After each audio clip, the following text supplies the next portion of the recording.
Praise the Lord, everybody. Welcome to this edition of Today's Truth Revealed. I'm the host, Elder Gibbs.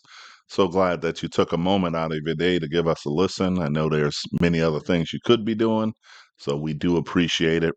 Please remember to like if you feel that this program has helped in any way. Like the program, subscribe if you like. Um, anyway, before we go further, we'll go to the Lord in prayer. Father, we just thank you for your goodness, mercy, and kindness. We just thank you for all those that have tuned in. We just ask that you just bless this recording. Lord, help somebody tonight with a little understanding. In the name of Jesus, we want to give you honor and glory, and we thank you. In Jesus' name, amen. So, a lot going on, but this is something that's been brewing for a while that what we're going to go over tonight. And I ask that you just be patient because it's going to be a lot of video tonight. Because I could say some things, but then, I rather leave it to the expert and his information. What you're going to hear later on. It's pretty fascinating. Um, most of us believe, most decent people believe that all humans are decent human beings. Um, Unfortunately, that is far from the truth. So, the first part I'm going to try to get you to understand is that for whatever reasons, people in power and authority have always looked down on those that are uh, the less thans, those that have not, and it's not just, I know a lot of people try to do a race thing here, but it's about poor people, right? So there's always been this thing you can, get rid of the useless eaters, right? It doesn't matter. I know black people think it's all about, being black and being downtrodden and everything. Well, there's other groups too. Okay. So this here is no great surprise to me because I understand the overall plan to get rid of as many people as possible. All right, to adhere to that 500. I think it's 500 million. It's a five figure. I always get that figure mixed up that they had at in Atlanta, in Georgia, the Guidestones. They had it etched in stone, but they since blew that up, and now that doesn't. The evidence of that is gone. So you only have a few of us who even knew that it existed. But nevertheless, they want to get rid of as many people as possible. Okay, but they've always looked down on people and said we can experiment on these people here because they do not matter. Okay, and we know that every soul matters. Okay, every human being matters, especially children. Okay, because they can't defend themselves, right? So we have to defend our children, but the experiments have always affected children one way or the other. So I want you to get a full picture of what governments, and it's not only the American government, but there are other governments too. But we're going to focus on what happened here. And I want to show you this short video to it kind of compresses a couple of these unethical experiments right here in America. And the biggest one being the Tuskegee experiment, which lasted 40 years. Okay, I'm going to explain this one. 40 years it lasted. And they purposely infected black men with syphilis without their knowledge, without consent, without any understanding of what to do. And they just watched them have multiple problems over the years. 40 years this experiment was going on. But here's the thing, there was no cure when they started the experiment. They found out that penicillin did cure syphilis. And with that known cure on the market, they did nothing with it. Zero. So take a look at this video here. And we'll talk on the other end. Jump straight into it. Number 1, the Tuskegee syphilis study. This experiment didn't explode, it just kept going. In the 1930s, U.S. public health officials began a study in rural Alabama to observe what happened when syphilis went untreated. The participants were poor black men, many of whom had never seen a doctor before. They were told they were being treated for bad blood, a vague term that covered just about anything. They were not told they had syphilis. For years, the men were brought in for exams, blood tests, and procedures that looked official enough to feel helpful. They received placebos. They received vitamins. They received reassurances. What they did not receive was treatment. As the disease progressed, the effects became harder to hide. Men developed chronic pain, neurological problems, and severe fatigue. Some went blind, some lost coordination, some struggled to walk or think clearly.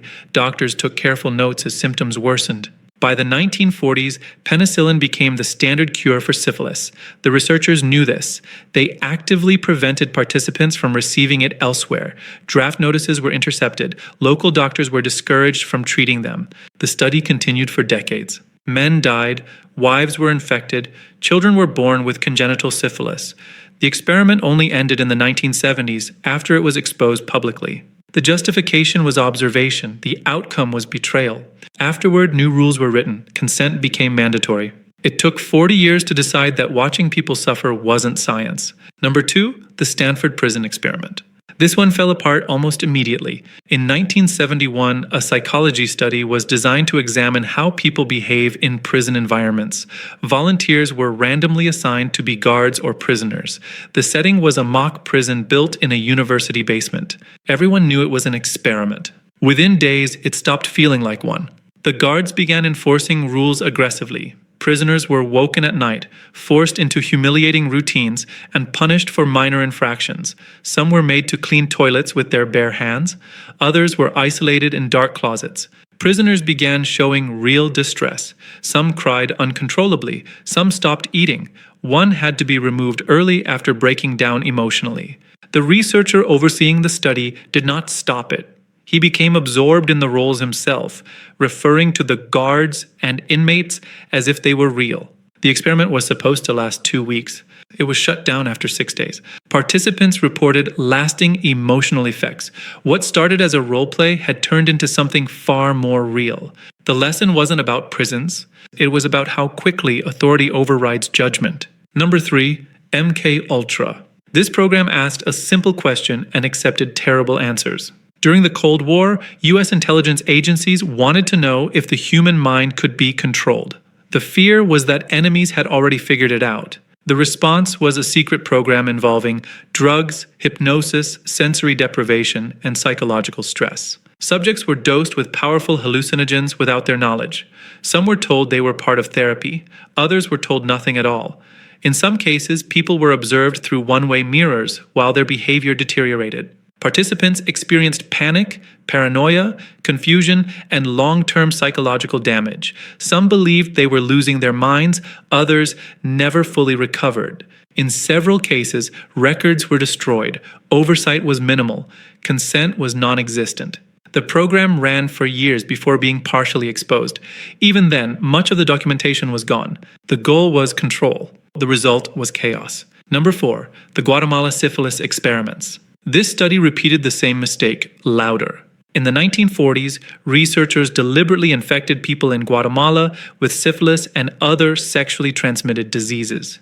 The subjects included prisoners, soldiers, and patients in mental institutions. They were not informed. Some were injected directly. Others were exposed through more indirect means. Researchers tracked symptoms as infection spread through the body. Participants developed sores, fevers, neurological problems, and long-term complications. Many were never treated properly. Some were treated too late. The study remained hidden for decades. When it was finally revealed, even officials reviewing it later described it as shocking. It violated ethical standards that already existed at the time. The experiment wasn't the result of ignorance. It was the result of indifference. Number 5, the Willowbrook hepatitis studies. This one took place in a children's institution. At a facility for children with developmental disabilities, researchers wanted to study hepatitis. Instead of observing naturally occurring cases, they created them. Children were deliberately exposed to the virus. Infected materials were introduced into their food and environment. Parents were often told participation was necessary for admission. The children developed jaundice, nausea, weakness, and prolonged illness. Some suffered long-term liver damage. Researchers justified the study by arguing that hepatitis was already common in the facility. That didn't make deliberate infection less deliberate. Public outrage eventually shut the studies down. Children are not variables. That's enough history for one video. Okay, so I just wanted you to take a look at that and just get your mind away from this notion that people wouldn't be so cruel and mean and evil. They will be cruel, evil, and they do not care about children. Race is not a thing.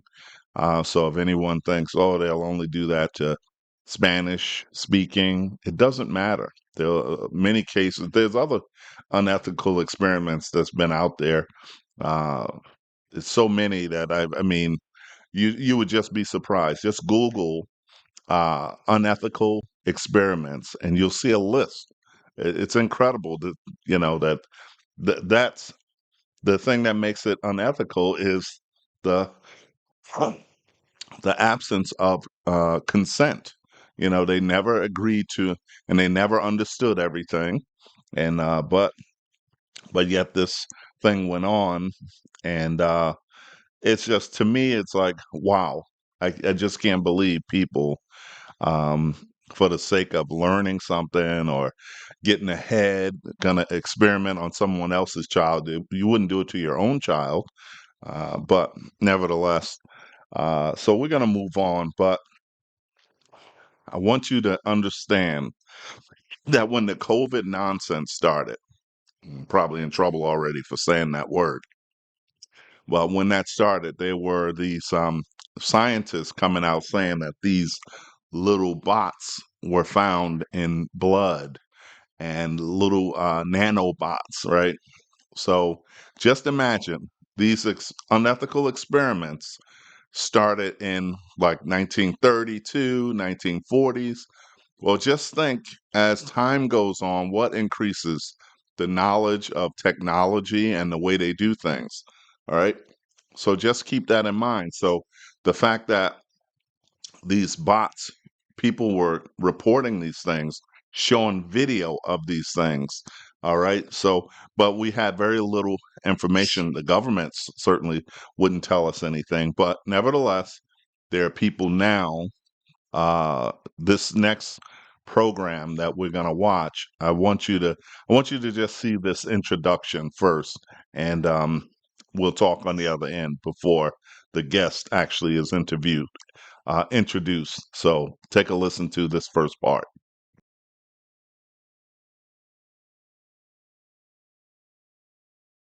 So this is nothing new. Experimenting on American citizens without consent. This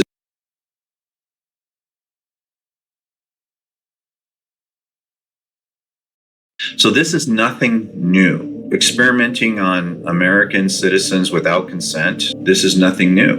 We have documents from our U.S. Congress that talked about programs in order to modify behavior in humans. Your biometrics, so your heart rate, your body temperature, your respirations, all of this. And in the report, it said, including remotely, read your thoughts. Well, it was once considered a conspiracy theory. Mysterious brain injuries. Declassified CIA documents prove that, yes, the CIA actually has been, for decades, researching how vaccines could be used for mind control. A previously unknown weapon. Brutal directed energy weapon systems that are designed to incapacitates. Wounded by a secret weapon. Individual over a certain period of time will produce psychological and physical reactions. I immediately felt fullness in my head. Full body convulsion. And just a piercing headache. Like someone squeezing your head. Absolutely life-altering. The incidents became known as Havana Syndrome. Havana Syndrome. Directed energy attacks on U.S. soil. It was happening not only to our diplomats, it's happening to the best of our best in the FBI, the CIA, and now congressional members in Congress. It is essentially a declaration of war against the United States. Well, I'm not allowed to talk about it. It discombobulated everything. Is the government trying to mind control me? There are a number of resources that wanted to step out, and they're not alive anymore. And they began to basically beat him to death. I'm fortunate that I didn't die. Nobody on this planet has any right to battle tag human beings.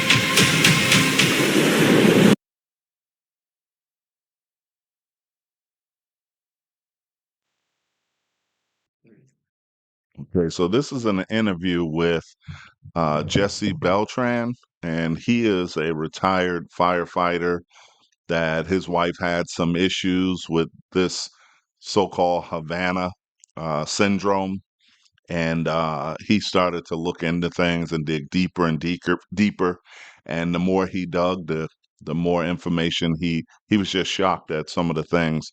Now he's on a mission to uncover this to the world, and some of the stuff is a little unbelievable, but they've been telling us through movies like The Minority Report, The Manchurian Candidate.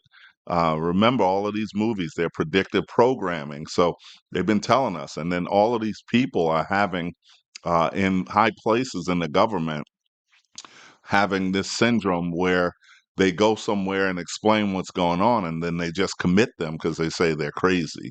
Well, it's a mystery illness, right? And a lot of things, it messes with the neurological side of things. So I'd like to, tonight we're going to just show bits of this clips of this entire interview.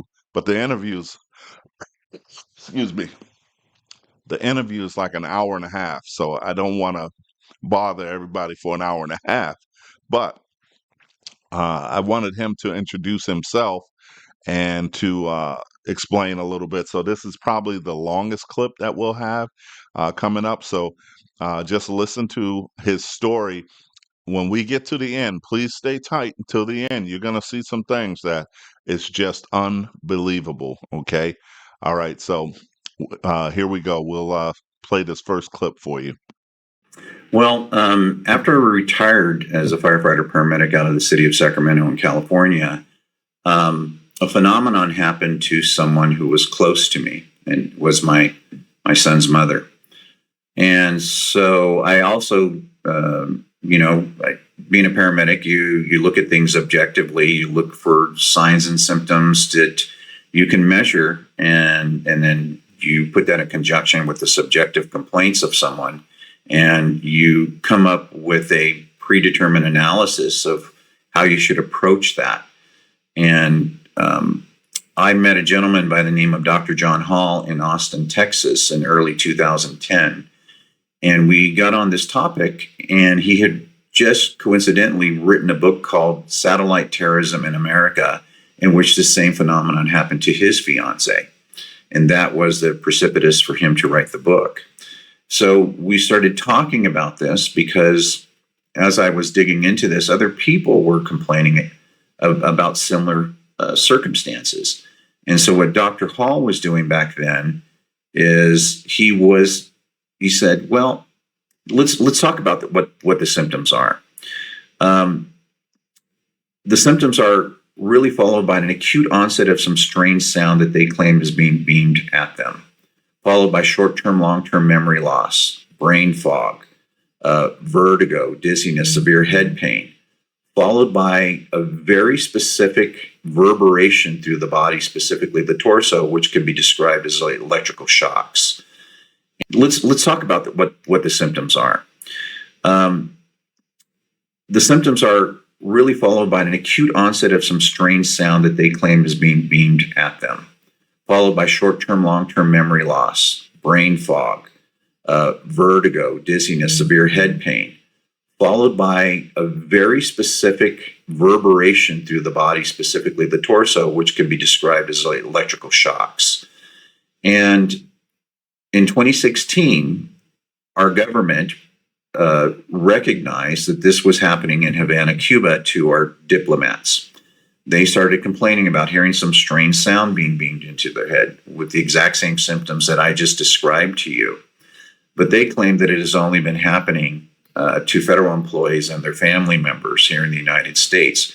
Now, in 2024, May 8th, Lieutenant Colonel Greg Edgreen gave testimony to the Department of Homeland Security that this phenomenon is real and is not only happening to our diplomats, but it's also happening to the best of our best in the CIA, the FBI, and now happening to congressional members. He says this is now happening on our homeland. But again, they only recognize federal employees. Now, myself and Dr. John Hall, and I'll explain how this happened, have been covering this phenomenon happening to U.S. citizens since 2010. So his belief system was, well, if this frequency is being emitted, we should be able to detect it somehow. And what he was utilizing was a device called a general frequency detector, was a JM20 Pro. And back then it was being used by pretty famous private investigators. The name that comes to mind was Melinda Kidder, who was involved in the Iran-Contra investigations. So what John Hall was doing is he was testing to see if there was any type of emissions he could detect around the human body. And he was coming up with positive results. And I said, well, isn't that enough for them to go to their general practitioner and get further diagnostics to see why, there might be an emission around the human body at these very specific focal areas? And he said, no, what is happening is that as soon as they talk about the auditory symptom, they're immediately railroaded into the mental health industry, either force medicated or force institutionalized, and further victimizing them. Okay. Now, I said, well, I know how to take this subjectivity and turn it into objectivity. So I decided to call for a meeting in Sacramento, California back in 2010. And I sent out flyers and dissemination to the communities and saying, hey, if you have these symptoms, please come talk to me. We're having this meeting. We'd love to speak with you and dig a little bit deeper into what you're experiencing. So I expected maybe 12 people to show up, but 100 people showed up that day. And I was shocked. It was standing room only. I didn't have a large enough conference room. But what was really interesting about this particular event is that Dr. Hall had called me a week before and said, hey, Jess, can you please call this couple? This is a Kellerby case, and I can disclose this because all of her information is public now. And he says her husband thinks she's crazy. He's about to divorce her. And I know she's not. She has she's saying all the right things. She has all the symptoms. And I said, sure, I'll call him. And Mr. Kellerby is a very proud man, very old school, doesn't show much emotion. And I spoke to him and I said, hey, John, yeah, I get it. This sounds far-fetched. It's pretty out there. But can you just slow down a little bit in your decision-making process? I'm holding this meeting. Would love for you to be there. So John and Bonnie Kellerby were at that meeting in Sacramento on that day. And I purposely and specifically, in order to help them, I had everyone in that meeting stand up, tell me their name, why they were there, and what they were experiencing. And by the time I was done, Mr. Kellerby stood up in the middle of that room, and he was very emotional, and he broke down in tears. And he said, I almost lost the love of my life because I thought she was crazy. But after hearing each and every one of you express what you're going through, it's the exact same thing she is. I can no longer say she's crazy. And he stood by her, and he is a hero in my book. They're both heroes. Ever since. He took her to every specialist, every doctor, everyone that we can think of to get an answer for what Bonnie was going through. And she was my very first client, by the way. And so we started doing mass RF testing in the field in conjunction with surveys so we can gather data in order to establish who may be most prevalent. Are there indicators that may make someone predisposed to this, or is this something completely different? Didn't know what it was going to be. So we had our first mass scanning event in Davis, California that year, and 300 people showed up. And what the early indicators of that data were is the persons who were most prevalent to be subjected to this Havana syndrome, now called anomalous health incidents by our government. It's been morphed.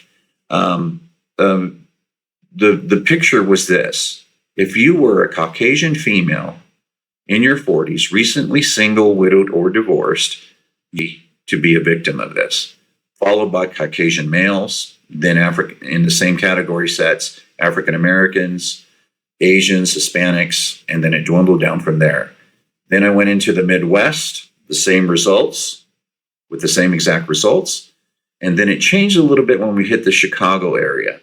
The African American and Caucasian criteria is flipped, and that stayed consistent all the way to the East Coast, except for one anomaly. That was up in Virginia. I had a group of military private subcontractors, about 100 of them, contact me because they heard about what I was doing. And so I went there, and there's still a case there in the court systems in which a gentleman who tested positive is now suing the federal government and the military over his circumstance. But what did this mean?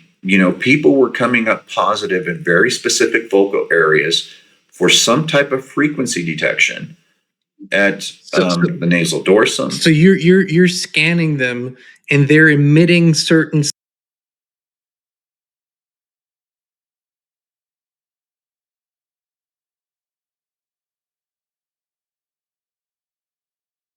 She had been suffering since early 2005, 2006. So we're talking way back when nobody knew this technology was in that stage that it was in. That exactly. And so if you read here, it goes, a collection of 3 specimens were received, by integrative health systems for photomyographic imaging and evaluation assessment for nanotechnology as a possible biosensor or nano vehicle sensor. And you get the gist there. What's really important is the conclusion here. It says that chain of custody was utilized. So everything was legally done in order to preserve evidence. And in the conclusion, it reads, the advanced material composites of specimens illustrate various aspects of nanotechnology utilized in developing various sensory polymeric lattices, messagens, and other building materials as associated with this tech. So the bottom. So that's just a little bit of the intro, a little background to how he got involved with this. But I hope that you can start to see what's going on here. And those that these shots that, when we go into play, when we get to the part where he's going over the RF scan to see where these things are in a person, it's incredible. So anyway, like he said, when people complained about this Havana syndrome, they end up in a mental institution. All right. Mystery illness. Okay. So we're going to continue this next little clip. It's only about 2 minutes. I just want to show you this little part. And then we're going to get down to a very important part, because this was made, believe it or not, it's legal to inject this in you without you knowing about it. So we'll get to that, but take a listen to this next part. Chain of custody done. They were sent to a lab, and what came back is that these biosensors were nanomaterials. And I'm going to share my screen real quick so I can show you exactly what these looked like.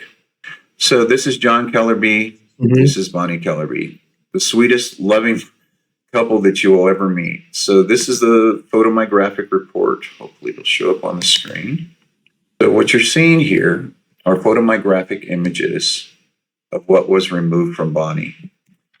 They have nanowires. Our bodies don't reject them, so they'll completely engulf the implants. They come in various shapes and sizes. And by the way, these are down to the size of a letter on a penny. So this is what year that you made those? This was in 2018. 2018. Okay. Okay. Did you see those the different shapes they had? Various shapes. So small, so tiny. Said the size of one of the letters on a penny. That's how small it is. Just floating around in some of our bodies. Okay. They had to be surgically removed. All right. But this next clip, I want you to pay attention because this is where it starts to get a little deep here. Okay. This is a MI6 agent who had experienced some of the same symptoms of this Havana uh, syndrome. So take a listen to what this MI6 agent had to say. American hero, but he's a UK hero. He's an MI6 agent, which is equivalent to the CIA here in the United States. And by the way, he has GS-14 clearance. And for those of you who don't know what a GS-14 clearance is equal to, that's a lieutenant colonel. Okay? So if we can go ahead and play that one, that would be great. My name is Rafe Hassel. I'm a British citizen. After graduating from Oxford University with a degree in chemistry, I was coerced into becoming an intelligence asset here in the United Kingdom. The work, in inverted commas, that I've been doing involved a lot of technology that became known as related to Havana syndrome. There are several flavors of this technology.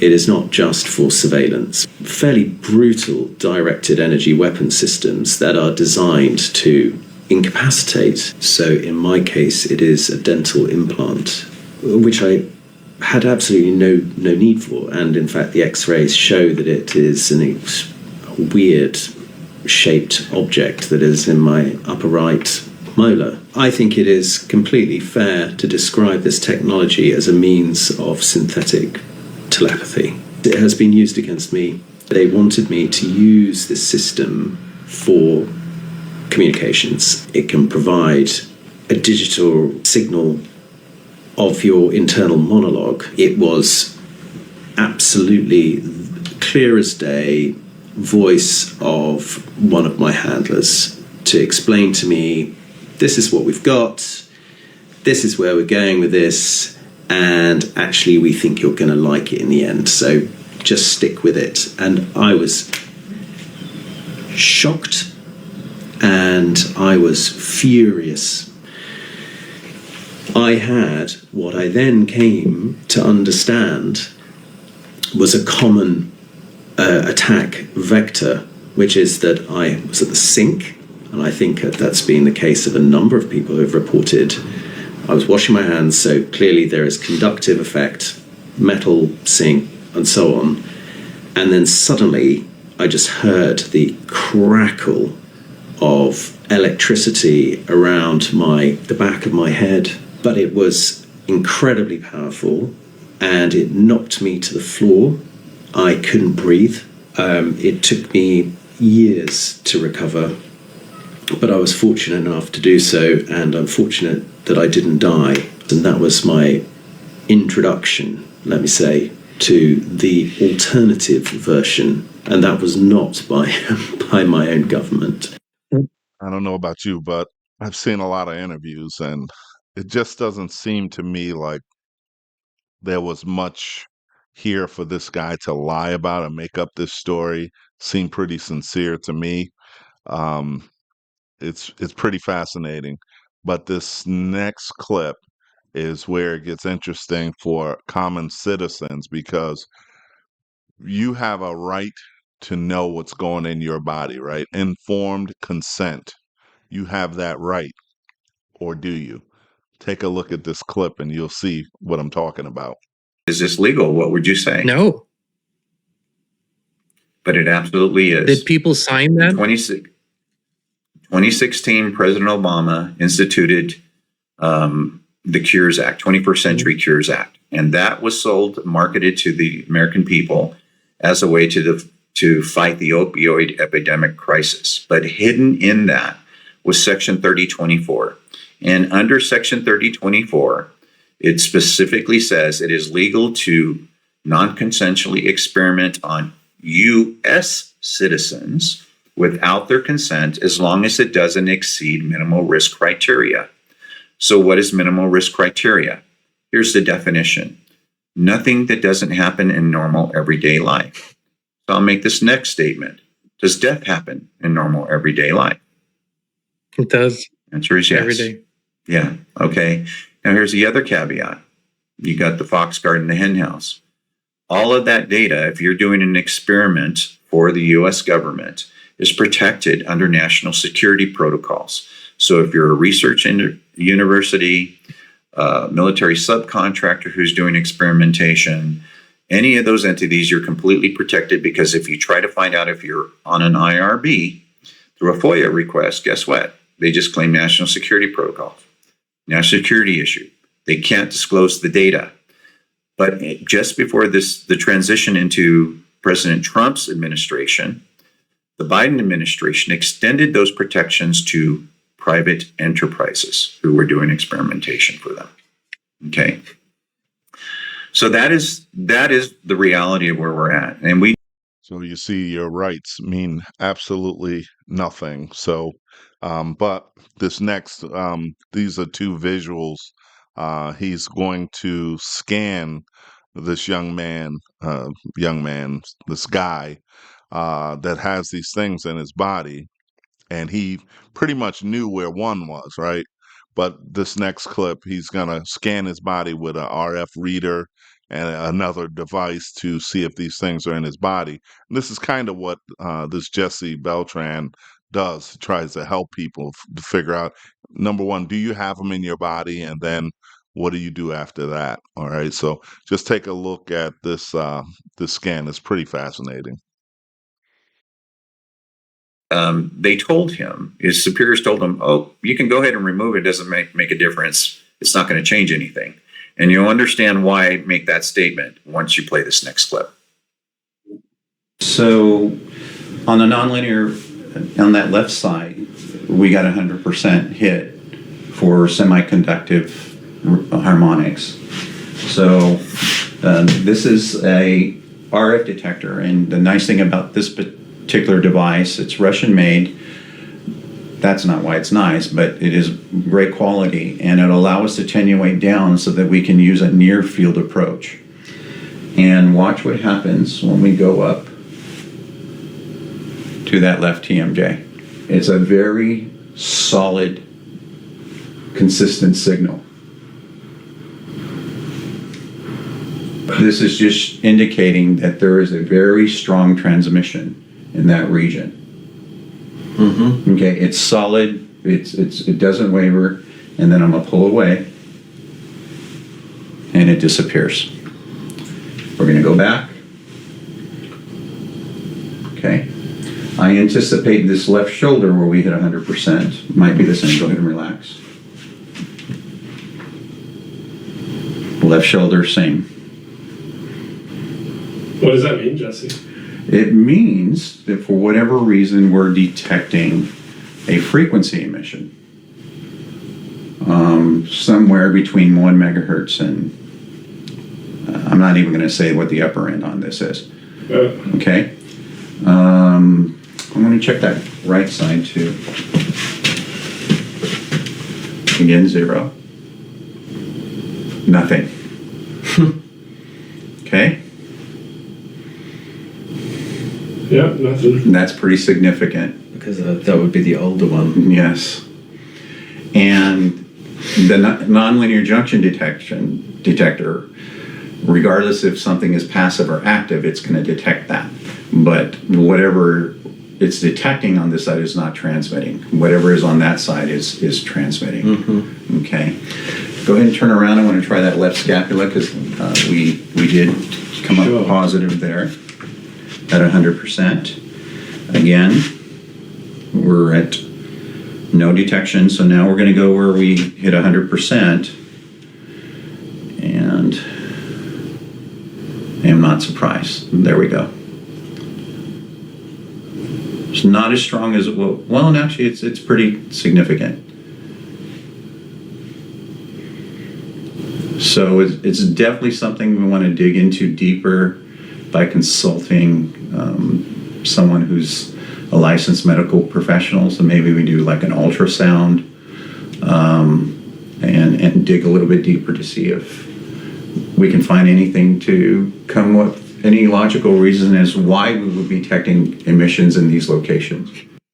Holy shit. The 248-page patent for the Moderna technology that was administered to people in the COVID shots was filed in 2020. The patent lists several embodiments or variations of this technology.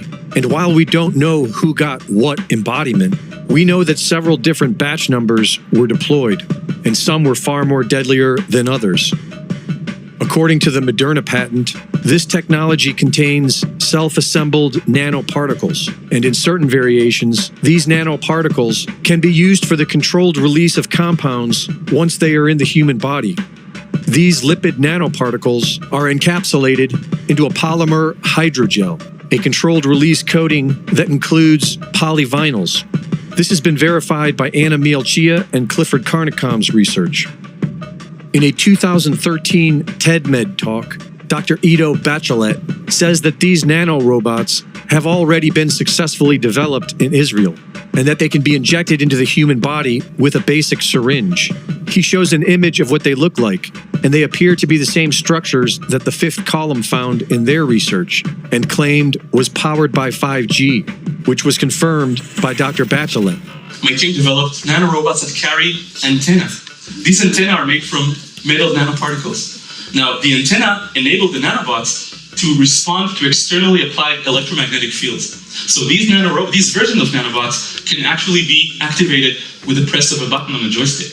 In the following video, it is being discussed by developers in 2015. The nanorobot we designed and fabricated is a machine that can be programmed to autonomously recognize target cells and deliver payloads to those cells. The basic idea is to make a cage or a basket that protects a fragile or toxic or precious payload and only releases it when it's at the right moment. The nanorobot that we designed actually looks like an open-ended barrel or a clamshell that has two halves. So the two halves of this open-ended barrel or a clamshell are linked together by flexible DNA hinges, and the entire structure is held shut by latches or locks that are actually DNA double helices. The way it works is that in the absence of the key, which is a molecular protein, the duplexes are held sufficiently strong to maintain the entire structure closed. But when the key is present, that piece of DNA that we designed to recognize that key switches to bind to the key, and the duplex zips open. The work of Todd Callender's team at vaxchoice.com have concluded that these shots contain a variety of synthetic pathogens that can be released with external 5G frequencies. The Moderna patent describes these nanoparticle mimics, which mimic the delivery of a variety of pathogens, and lists over 100 of them within the patent. And according to the work at VaxChoice, these synthetic pathogens each have an IP address. They are cataloged by the Department of Energy, and they use cesium-137, which we have been contaminated with from the environment, as a building block for their construction within our bodies using external frequency. And their research shows that the Microsoft patent filed in 2020, 060606, cryptocurrency system using body activity data, is now in effect, and that this technology is turning the human body into an antenna, which can output energy, meaning that humans are being turned into batteries to fuel the digital AI prison that is being built around us. And if you choose not to comply, the technology includes a built-in kill switch.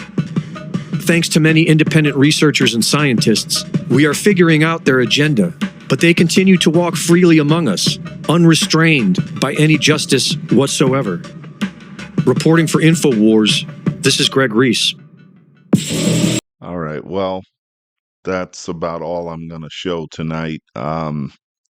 It's clear to me that they are moving forward with this technology, and the fact that they have the legal right to inject this in us, and we have no clue about it. We're walking around. There are things that you can do to detox from some of these things.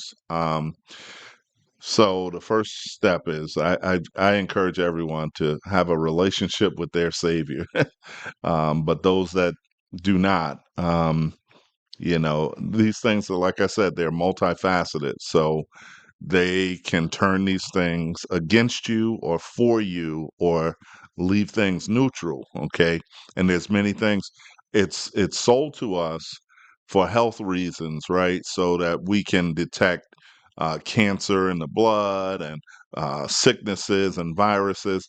And that's the under the guise of health and concern for you.